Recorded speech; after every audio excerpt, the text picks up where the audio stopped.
And hello, ladies and gentlemen. Welcome to the rebranding and the brand new podcast, the Helping Children Learn podcast here at the Carbon Lehigh Intermediate Unit number 21. We are going to do things a little bit differently than we did the last time. We have some rotating co-hosts. Dr. Koons, you are a rotating co-host, but you're a guest today. Yes, well, thank you for having me. I'm thrilled to be here. So my co-host today is Assistant Executive Director Kim Talipan. Hello. Hello, Dominic. I'm your main host, Dominic Barone, and our guest today, which you're now the spearhead of this whole operation, Executive Director Dr. Gregory Koons. Yeah, so hi there. Good morning. It's great to be here. So, like we want to start every episode, how are you helping children learn here? So, helping children learn, right? Our motto, I'll tell you. So, thinking back, when I first started, one of my first tasks was to put together an opening day speech. So, in doing that, I really was thinking about this whole. We have a theme for this year, growing together. So I was thinking about personal and professional growth. As I like to do, I was reading up on some articles regarding personal and professional growth. So I found and I shared with the group about the seven-step plan for personal and professional growth that was put together by a woman by the name of Ashira Prosak, and it was in the Forbes magazine. So I shared that with the group, and it's kind of neat because we're sitting here in my office and I'm looking at an old picture. It was done when I was a principal in Luzerne County. It was called Linwood Elementary, the Linwood Learning Center. And when I left there to move to the next position, they put this together for me. And each branch is signed by each one of the teachers. And then on each branch are fingerprints that were leaves, and they're each one of the students from each one of the classes. So it's kind of neat, and it's symbolic of our theme of growing together. So I thought I'd just mention that. Yeah, it's a great mention. Yeah, this year's opening day theme is growing together. Last year's was Feel the Rhythm. We're not going to name the one that should not be mentioned, but COVID kind of is now, Yep. I don't want to say gone, but we're now getting into a position where we are back to where we were before. We're feeling comfortable being around people. Children are in front, or teachers are in front of their children. That is very exciting as we grow together. How did you talk to us about how this episode is about you and how we have a new executive director? How did you find yourself in this position to begin with? So I was attracted to this position in CLIU based on the reputation of the people. I've known Kim for many years, and I consider Kim a very good friend. And Eric Leck from Curriculum, I've known him through the PAIMS group, which is all the technology directors from across the state. And what's PAIMS? So PAIMS, Pennsylvania Instructional Media Services. I want to say, how did I do? Is that pretty good? Pretty good. So yeah, so that and then again the reputation of the staff, and that really attracted me to the organization, and I had a really warm welcome with the opening day, and just every day that I'm here, I meet new faces and new personalities, and they're all very welcoming. You met every single person. In a way, as a group, but I'm trying to. That's part of what I'd like to do this year is really, be visible and meet up with each of our staff. Cool. So one thing I wanted to talk to you about is kind of your past, and you're an intermediate unit and special education guy all throughout. So I wanted to talk to you about what you said in your opening day speech. This really is something that you have been influenced to do from a very early age. And can you just talk about your parents a little bit? Oh, absolutely. It's always a pleasure talking about my parents. I grew up as the fourth of five children, and I have two brothers and two sisters. And as part of that, my parents were, they're you talk about nurturing. You talk about growing up in a family with, it was rare. It's rare these days to have two parents that are, together throughout the whole thing and supporting us. And they were amazing, and they taught us how to share, how to live off of limited resources. I mean, because with 5 kids, you run out of stuff pretty quick. Hand-me-downs. I was talking about the old jeans that I would get hand-me-downs of hand-me-downs from my 2 older brothers. So multiple patches on there. But looking at, my parents, it really inspired me to get into the field of education and human services. My dad was a social worker at the Whitehaven Center, and my mother was a teacher of hearing impaired within the hearing impaired program at Myers High School, which was part of Luzerne Intermediate Unit. So I grew up, with both of them, really showing us how to, really respect and advocate for people with disabilities. Kim, what is it like for you? You had Dr. Elaine Ibe for 13 years. Yes. And in the world of superintendency and executive director, that's like a lifetime. We see superintendents come and go in 2 or 3 years. What are you most excited about? What are some things you're looking from him or that you're looking to do with him? First, welcome. We are so glad that Thank you're with us, Greg. Greg, during getting to know him even more through this process, really exudes a deep passion for the intermediate units, the network that we have, being innovative, entrepreneurial in essence. And, Dr. Ibe, set the stage for this organization and really saw us through really difficult times with the pandemic. And as you pointed out, Dominic, we're ready to roll. We're ready to go again. We're ready to grow together, and we're going to help children learn. And I think that's what I'm most excited about. Greg has his eye on the future, and, we are going to work together to see where the next stage is for the Carbon Lehigh Intermediate Unit. So you both are now taking over this new vehicle. What are some things that you are bringing from the Schuylkill County IU, which is where you were an executive director for how many years? So I was there approximately 6.5 years. And what are some things that you feel very strongly about that you want to bring from there and bring it here and amplify it? So one thing is looking at leadership. I've always been so passionate about leadership and doing right by students, helping students to have all the resources they need and advocating for those students who otherwise can't advocate for themselves, and helping them through. So a couple things, really, it starts with the leadership team, is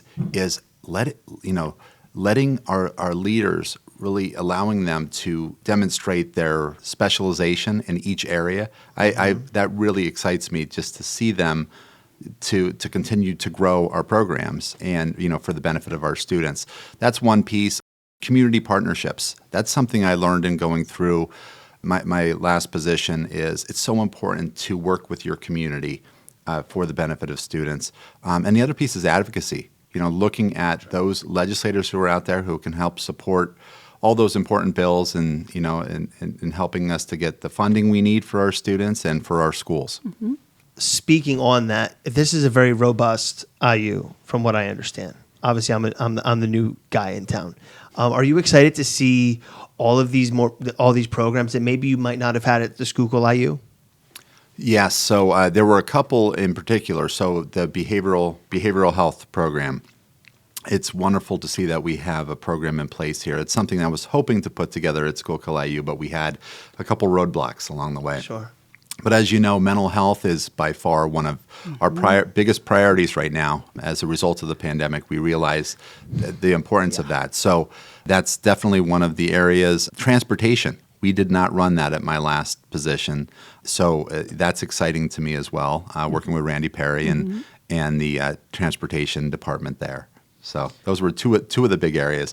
Also, I have to tell you, the special education department's much larger than we had as well, because we're serving 14 districts as compared to 12, and we have a lot more programs in place between early intervention and school age. So, Greg, one of the observations I've made early on is that you look for your leadership team and those around you to look for small wins. So, can you tell the community how you value small wins?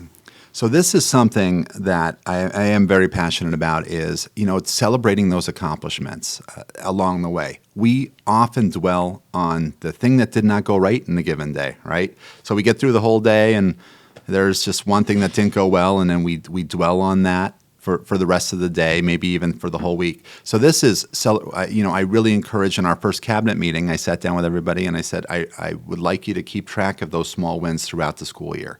And I said, you'll be amazed when you get to the end of the school year, the hundreds of small wins that you have. And I also talked to the whole staff at opening day about really, celebrating the accomplishments along the way with your students, and across all the programs.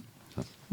And one of the things that I've been telling people like Maya Geiger, some of the other social workers, some of the ESIs, the emotional support interventionists, is you see it every single day. So it might not mean anything to you, but for a person like me who's not an educator, and I see some of the things that these teachers are doing, it's incredible.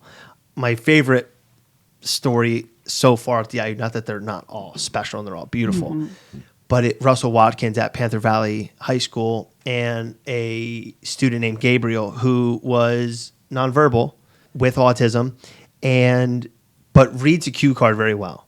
So they created a little weather forecast for him. And I barely found out about it because for them, it was just another way to try to get their students to be emotionally involved and active and communicative.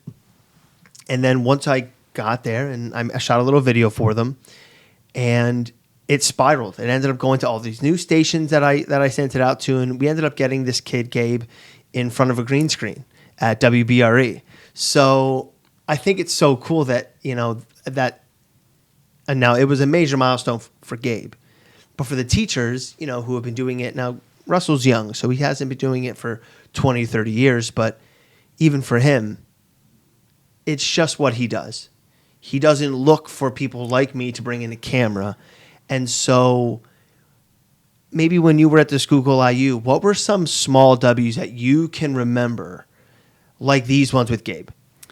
So one, and I know that CLIU has been involved with this, was with the My Bike program. So My Bike, My Device. So I would say Variety. We partnered with Variety of Pittsburgh, and we raised over $300,000 worth of equipment for students. And we made it eligible to any student with a disability across the county, regardless of whether they attended IU programs. And I felt that really was a huge win in going through. And even during the pandemic, we did distribution where it was almost like a drive-through. We did the same thing here. Yeah, it was great. Yeah. So I really consider that one of the big wins that we had. I was going to say that sounds like a big win, not a small win. That's a big one. So that was one. I got involved with. This was really a neat project, but it had to do with connectivity because I think we can all remember everything was on back order as far as devices when the pandemic set in. We were also having issues with different residences having any kind of connectivity. There were some that had zero. Very remote areas, as you know, very suburban out there in Schuylkill County. So we had this really cool project called Unplugged Connections. So it was called Unplugged Connections, and we used these devices called Raspberry Pis and to load information. And you could hook up 4 to 5 devices in each household by doing this. We ended up launching this with early intervention, and it was so neat. It was really so cool to see to do that. So we deployed again. This is small scale, but it was 40 devices we got out there to the families for that. So I think something that I'm passionate about too is this connectivity, because broadband connectivity, you don't realize it's really a utility. Just like you have power or anything else, you must have this day and age. You must have internet. So that's another piece. So I actually with my passion with that, I was asked to chair a broadband task force. So I was really, we worked with different internet service providers to help them go through the application process. These are sounding like bigger W's and smaller W's. Right. My small W's, I just got in my own office, and that's like to me like, I made it, Mom, I did it. No, you're killing it over there. That's awesome. Any small W's from you in the past like year and a half, 2 years? Well, I think that some aside from making it through the global virus, right, which I think is a big W for everyone in the community. Yes. I think Lassie, though some may think that she's a big win, but I was just a small piece of bringing Lassie and I had the opportunity to see Dr. Short today. So cool. I do. Yes, I do. And, Tell us who Lassie is. Oh, Lassie is our facility dog that is located at the Lehigh Learning and Achievement School. And Dr. Monica Short is Lassie's mom, as well as her main handler. And Lassie has a very important job. She's there to support our students as well as our staff on a day-to-day basis. And Lassie has really impacted lives and, who she touches. So we are going to be researching bringing an additional facility dog to the Carp and Lehigh Intermediate Unit. So I think that's a good win. Yeah, like I said, my little win right now is just getting with my own office. I like it. I visited the office. It's a mess right now. Don't walk in. It's a good win. So before we end this podcast, is there anything you would like to add that we just haven't asked? I mean, you are coming into a treadmill that's going 25 miles an hour already and trying to make your way while keeping traditions. Is there anything that you're thinking or that you've wanted to say? So in the last 2 weeks, I'm extremely thankful of the leadership. Honestly, looking back at prior leadership and how, like, for example, Dr. Ibe and how she really put a great team together. So that's a whole piece. And I really look forward to meeting everyone and getting out to see the programs, getting out to see the students. That's really a goal of mine for this year, again, to be visible.